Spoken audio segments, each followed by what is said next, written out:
পবিত্র ঈদ উল ফিতরকে সামনে রেখে পঞ্চগড়ের শিশুদের মাঝে ছড়িয়ে পড়েছে ঈদের আনন্দ।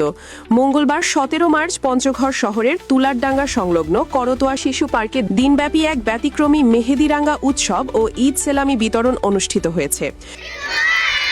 ঈদ মোবারক। স্বেচ্ছাসেবী সংগঠন পঞ্চনীল এই উৎসবের আয়োজন করে।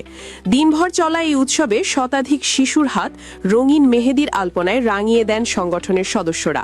মেহেদিরাঙা হাতের পাশাপাশি শিশুদের মাঝে ঈদের সেলামি বিতরণ করা হয়। সবাই তোমরা ভালো করে পড়ালেখা করবা। কি করবা তোমরা? কি সবাই নিয়মিত স্কুলে যাবা, পড়ালেখা করবা, বাসায় থাকবা, বাবা মার কথা শুনবো। আমরা সবাই কি শুনবো? হ্যাঁ, সেলামি পেয়ে বাঁধ ভাঙা আনন্দে মেতে ওঠে শিশুরা।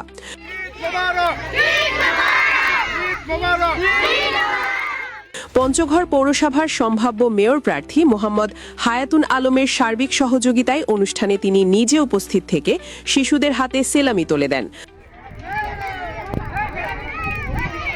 অনুষ্ঠানে অন্যান্যদের মধ্যে উপস্থিত ছিলেন আরিফুল ইসলাম ইরান, সভাপতি পঞ্চগড় পৌর যুবদল, হাফিজুল ইসলাম, সভাপতি পঞ্চনীল সংগঠন, আসাদুজ্জামান খোকন, সাধারণ সম্পাদক পঞ্চনীল সংগঠনের সদস্য লিয়াকত ও আতিক সহ আরও অনেকে।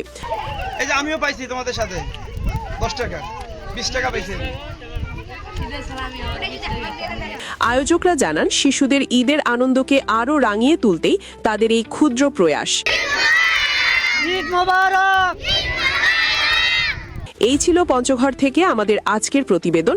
আর এমন গুরুত্বপূর্ণ ও সত্য সংবাদ পেতে চ্যানেল RA নিউজের সাথেই থাকুন।